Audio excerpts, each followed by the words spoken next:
大学同学聚会定于本周日晚上，班长连续1礼拜都给我打电话，叫我一定要去。他们还以为我仍旧是大学时的困难户，却不知我们家的农田早已被征收改造飞机场。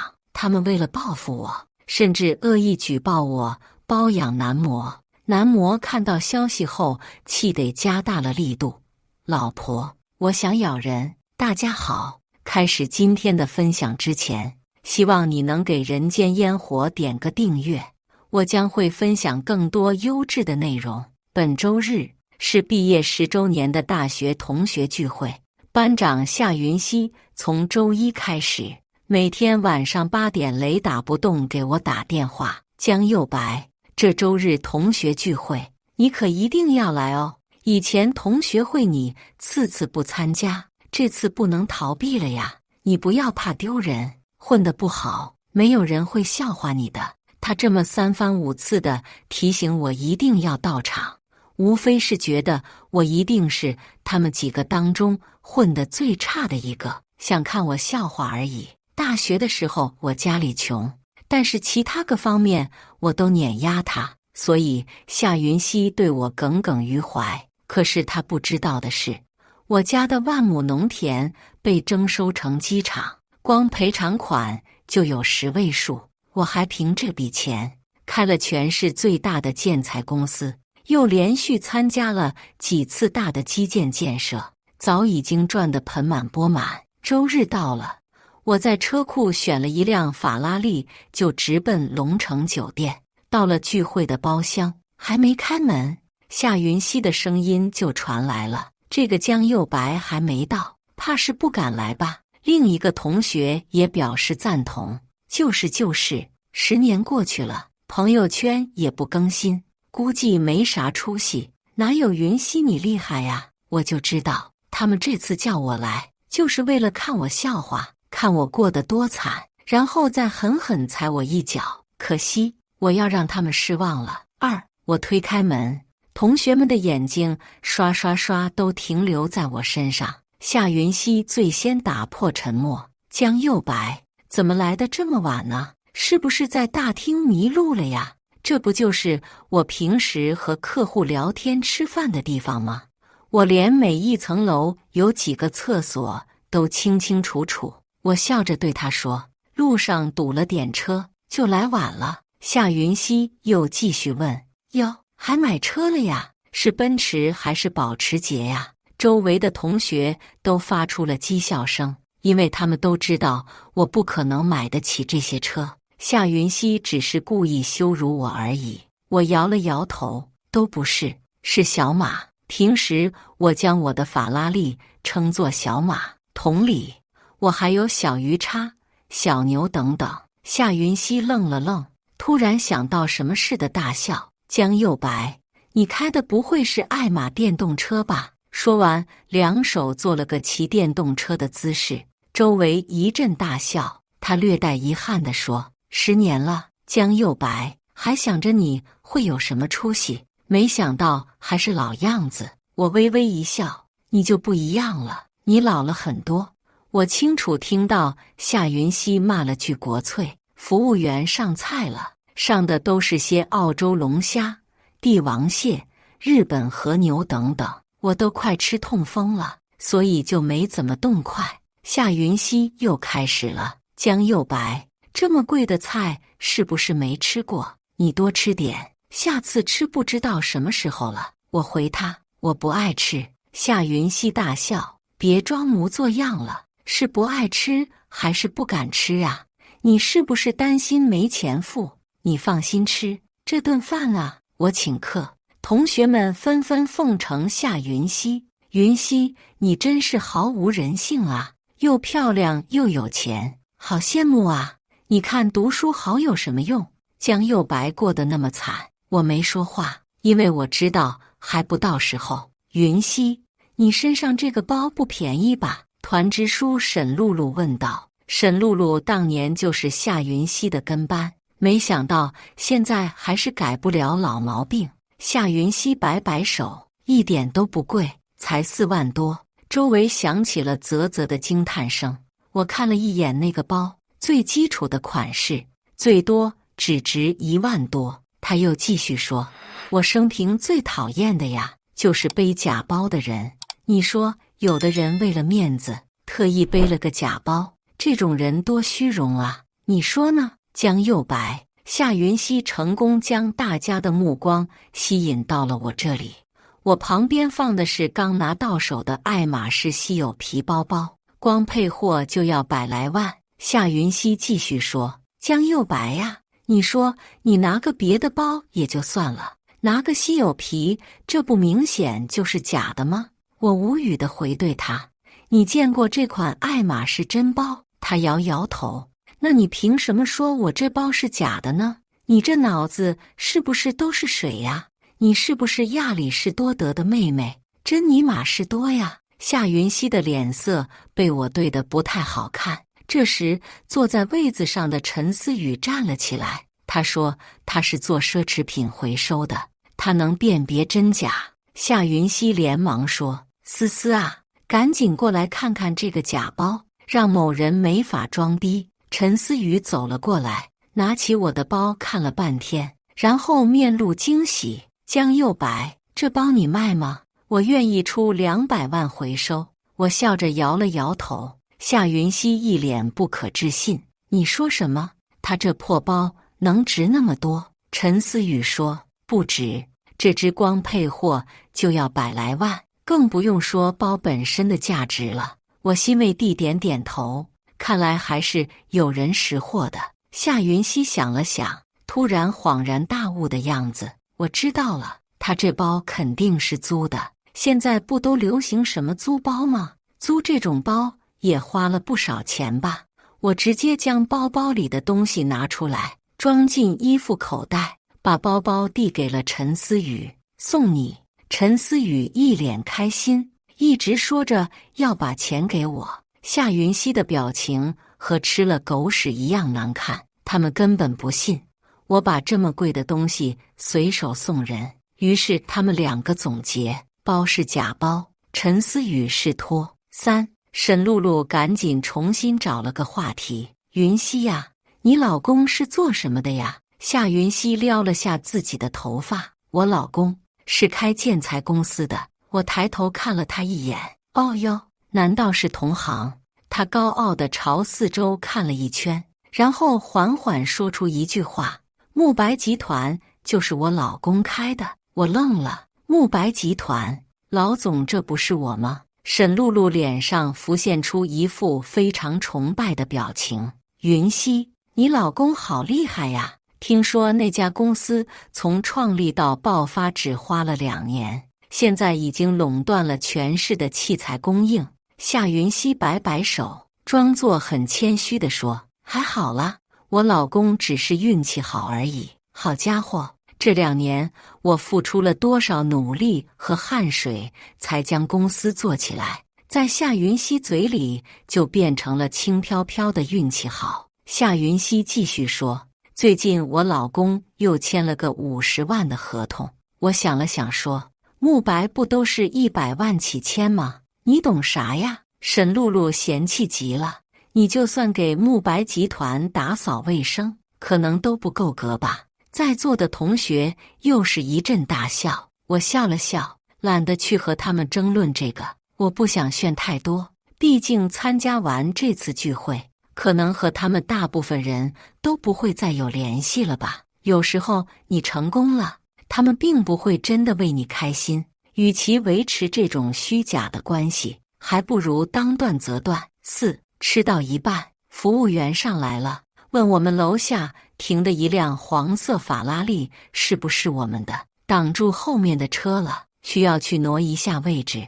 一位男同学开口，我刚才就注意到了，那辆车贼帅。沈露露对服务员说，你好，不是我们的车。服务员正要走的时候，我叫住了他，拿出了一把钥匙递给他。夏云熙见状嘲笑我，江又白，你搞清楚，人家是法拉利，你是爱马电动车，拜托你不要给我们丢脸行吗？我没说话，示意服务员下去挪车。他有点慌了，警觉地问江右白：“那车真是你的？你中彩票了？”男同学也表示很惊讶，那车要400多万啊！大家看我的眼神都不一样了。我点点头，是我的车。10分钟不到，服务员马上上来了，将钥匙还给我了。抱歉，女士，这钥匙不是那辆车的。周围又爆发出一阵嫌弃的笑声，首当其冲的就是夏云熙。江右白，你不去奥斯卡，可惜了呀，装的那么像，原来是假钥匙，我们的脸都给你丢光了呀！你能不能不要这么装逼？承认自己差劲很难吗？我也不恼，从我包包里掏出另外一把钥匙。不好意思，我有2台法拉利，这辆的钥匙应该是这把。可恶，又被自己装到了。服务员接过钥匙，又下去挪车了。此时包间里安静的掉根针都能听见，寂静如斯。夏云熙率先开口：“江右白，没听你说过你老公啊？你老公干嘛的？”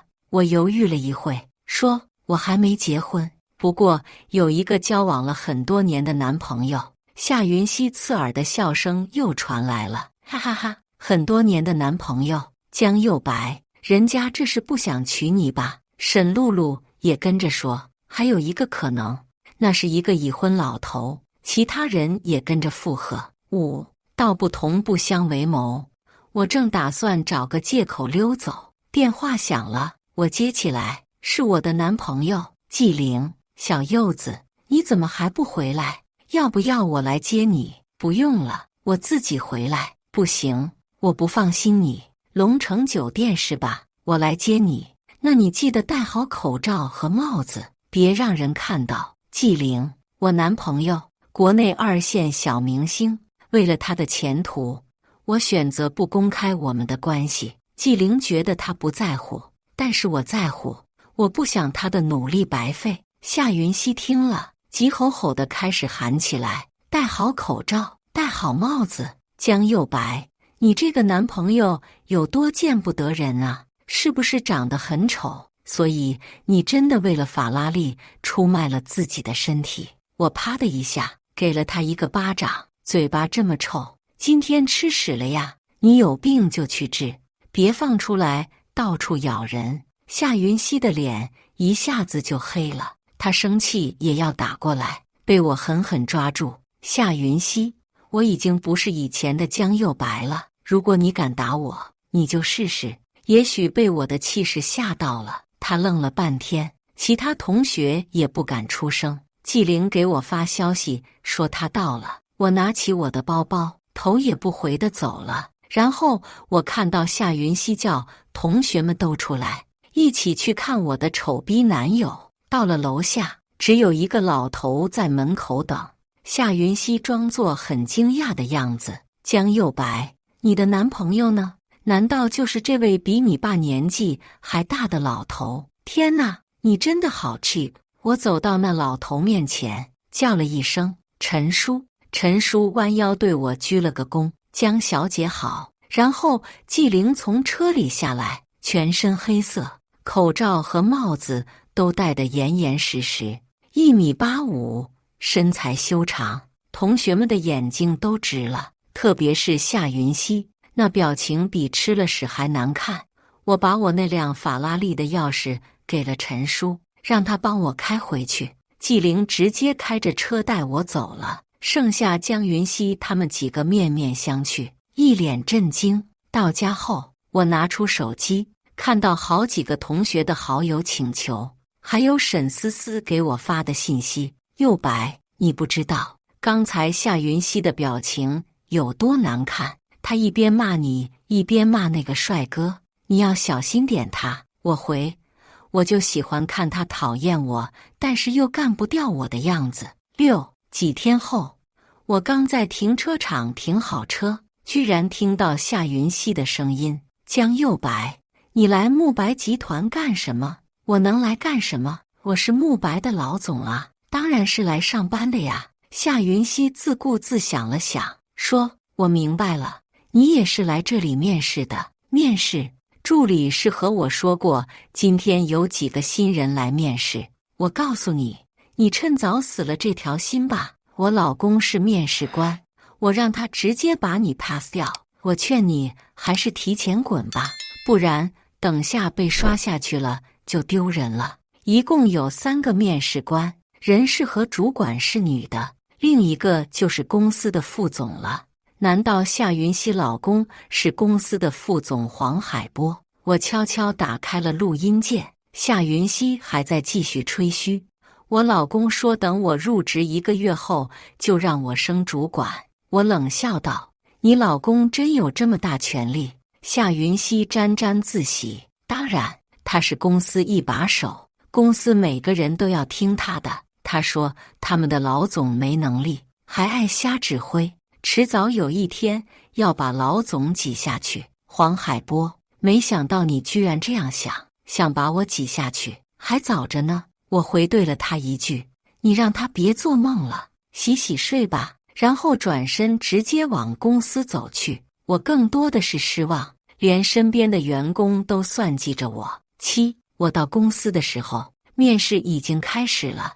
我在监控里观看了他们面试的全过程。轮到夏云熙了，她就像一只战胜的公鸡，挺直腰板走进了面试厅。因为她老公的关系，即使她经验和学历都达不到我们的要求，黄海波还是敲定她入职了。工资5万，可笑，主管薪资都没5万。行政和人事虽有不满，但是敢怒不敢言，毕竟黄海波也算公司的2把手了。我站了起来，走向了面试厅。我推开门，直接说了句：我不同意。夏云熙回头一看，发现是我，就大吵大闹起来。江又白，你谁呀你？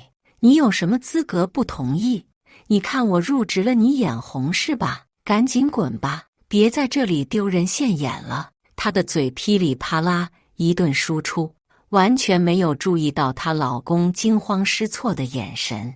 我抬头，严厉地看着黄海波，目光如炬。黄海波，这就是你新招来的员工？请问这人哪里符合我们的员工要求了？黄海波害怕的说话都哆嗦了。江总，那个不是，他还没入职。夏云熙转过头看了我一眼，随即哈哈大笑。你叫他江总？老公，你瞎了吗？这女人疯起来连自己老公都骂呀。我语气冷淡。哦，不信是吗？不信的话，你和黄海波一起给我滚。黄海波面色惨白。江总，我错了。夏云熙这才反应过来，老公，江又白是慕白集团的老总。黄海波一声不吭。我语气严厉地对他说：黄海波，你被降职了。黄海波不服气，凭什么？我从公司刚起步就在这里了，没有功劳也有苦劳吧？我一字一句地回他。你是不是忘了自己说过什么？我拿出手机放了一段录音。我老公说等我入职1个月后就让我升主管。你老公真有这么大权力？当然，他是公司副总，公司每个人都要听他的。他说他们的老总没能力，还爱瞎指挥，迟早有一天要把老总挤下去。我将刚才夏云熙的录音放了出来，在场的所有人脸都绿了。在职场，这种话绝对是大忌，但凡一个员工起了这种心思，我怎么可能还让他继续参与公司的决策呢？我冷冷地对黄海波说：现在给你2个选择，一个是自动申请离职，还有一个就是降为普通员工，你自己选吧。黄海波面色很难看，犹豫了半天，他终于开口说出：走就走，有什么了不起？夏云熙恶狠狠地看了我一眼，朝我吐了口唾沫。江又白，我们走着瞧吧。过了几天，我正在纪灵进行生命大和谐的时候，助理突然急匆匆打来电话：江总，你看今天的新闻了吗？我摇头，然后拿起手机一看，就看到了我和纪灵的照片，就是那次同学会后他来接我的照片。照片不是很清晰，明显就是偷拍的。文章的标题是“慕白老总夜巡男模，水性杨花，道德何在”，底下的水军全是对我的控诉，比如大学的时候勾引别人男朋友、考试作弊、偷拿别人的东西等等子虚乌有的事。不用说，这肯定是夏云熙他们几个人做出来的。如果舆论光指向我就算了，评论区有一些人已经认出这个身影和纪灵很相像了。我怕舆论发酵下去，到时候会对纪灵的星途有所影响。此时评论下面已经炸开锅了，全面抵制慕白集团。这人我认识，江右白，大学同学，大学里仗着自己成绩好，特别看不起别人，楼上加一，大学里人缘特别差，还行为不端。有好几个评论都是这样明显带攻击性的，而且昵称都是隐身的。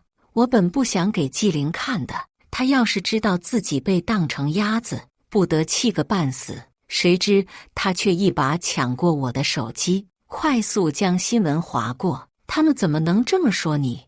要不我去发个通知说我恋爱了，反正迟早要公开，我这样对你的前途有影响。纪灵，没事的，小柚子，我也不想帮着掖着了，我想早点和你公开。我捏起拳头，语气坚定地说：好，但是我想让他们付出点代价。纪灵，我帮你。那一晚他身下的力度明显比其他时候加重了几分。事情在网上的舆论越来越大，加上慕白集团这2年的发展迅速，自然也有不少对手眼红。纪灵先发了一张我和他的合照，配文正经情侣，然后我也火速写了一篇小文章，说原来那篇报道完全是有心之人恶意诬陷，至于他们说的造谣我的事是完全子虚乌有的。我贴出了大学的成绩单以及老师对我的评价，同时我写了自从我创业后兢兢业业将公司发展起来的血泪史，主打一个博取同情。写完之后，我将文章花重金上了热门，钱我不缺，大家的风向一下子都变了，评论区都是祝贺我和纪灵的。毕竟一个集团老总，一个娱乐圈新星，这个组合放在一起确实挺磕的。纪灵的粉丝还扒出了造谣者的 IP 地址，根据 IP 地址查出了造谣者，果然是夏云熙。一时间，夏云熙的家庭住址、父母的家庭住址以及她老公黄海波的信息等都被爆料得干干净净。网友还爆出黄海波曾经在慕白集团工作，后来因为滥用职权被我开除了，所以这就是一起彻头彻尾的打击报复行为。他们2人本想制造舆论，说我找男模，想借此让我的公司垮掉，谁知道搬起石头砸了自己的脚。他们现在有家不能回，因为一回家就有纪灵的粉丝蹲在楼下。网暴的力量真是可怕，不过这都是他们应得的。晚上我问纪灵，后悔吗？就这么公布了我们的关系。纪灵一把抱住我，不后悔。小柚子，我总不能为了自己一直让你躲在身后。10S 城马上要建造一个全国最大的体育场了，建材部分的采购是向社会公开招标定下的，我不想错过这块大肥肉。现在能和我抗衡的对手只有辉跃集团，不过这2年辉跃集团已经在走下坡路了，对于我来说没有太大的威胁性。我和公司几个高管花了几天时间，对这个项目做了透彻的研究，制定了大概报价范围，终于将标书做出来了。我闲来无事，想着给纪灵买条皮带，就去了附近的一家高奢店，来到店里，我居然看到了黄海波和夏云熙都已经被网暴成这样了，还有闲情逸致来买奢侈品。夏云熙正在给黄海波挑选西装，老公，你穿这身特精神，明天就这样子去上班。黄海波看了看镜子中的自己，油头满面，大腹便便，他满意的点了点头，那就这件吧。我迎了上去，哟，黄总，您这是要去哪里高就啊？夏云熙一看是我，立马咬牙切齿地骂我，你个贱女人的，都是你，害得我们有家不能回。我笑了笑，夏云熙，都是你自己造成的。夏云熙恶狠狠地说，你别得意太早。然后他眼睛转了转，突然间一副胜利者的眼神看着我，江右白，我告诉你，我不会让你再这么得意下去的。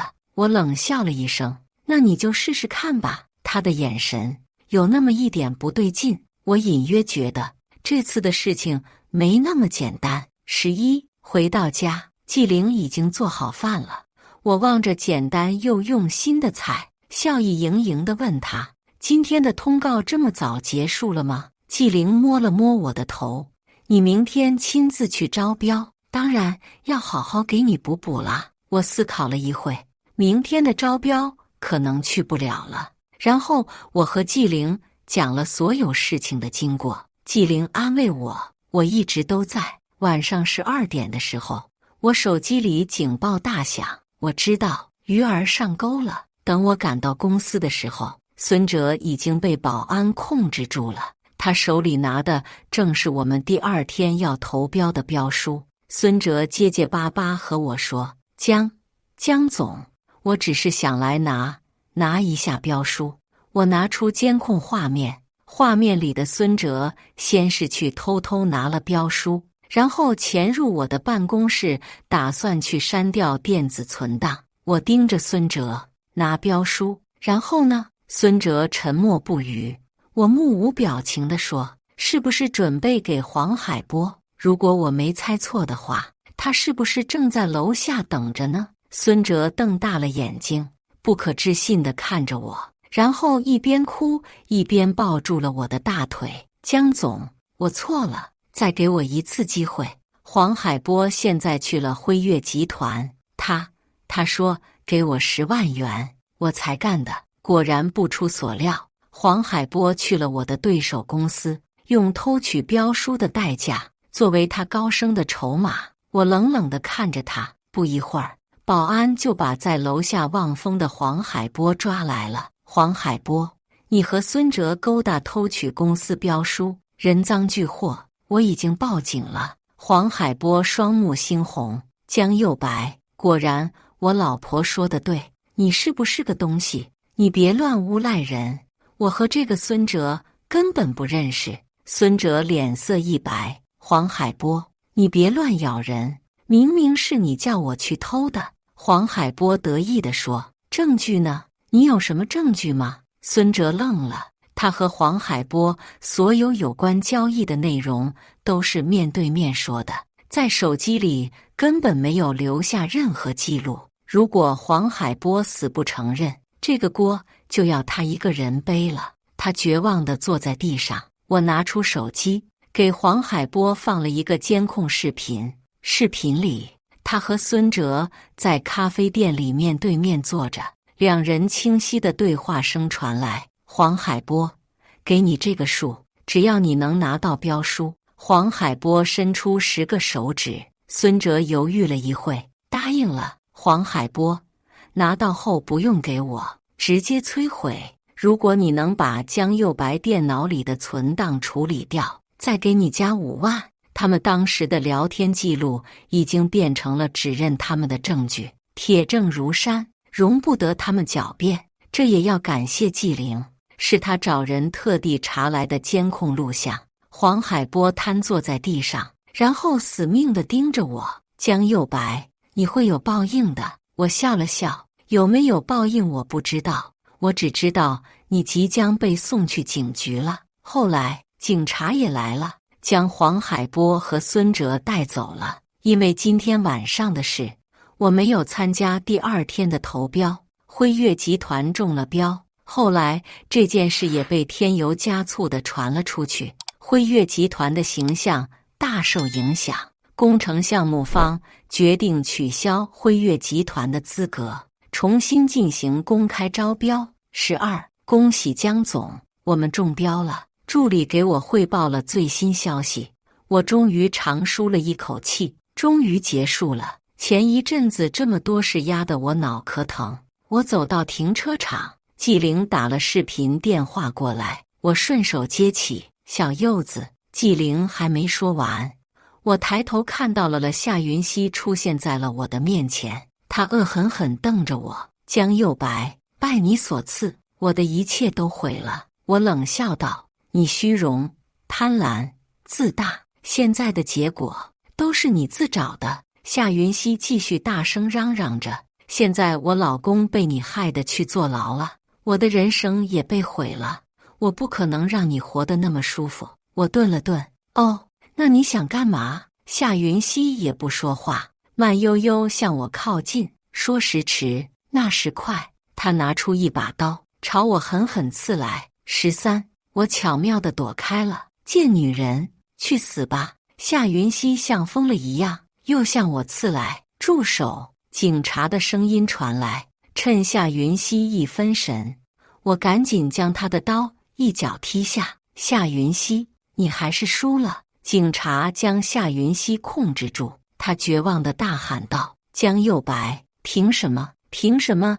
你样样都比我强，你给我等着！还没说完，他就被警察带走了。我赶紧拿起手机，屏幕前的纪灵一脸担心。小柚子，你没事吧？我摇摇头，我没事。刚才是你报警的吧？纪灵点头，对，我听到你和夏云熙讲话了，我怕他对你不利，赶紧报警了。谢谢你。后来听说夏云熙和黄海波2个人被放出来后，和过街老鼠一样，过得很是凄惨。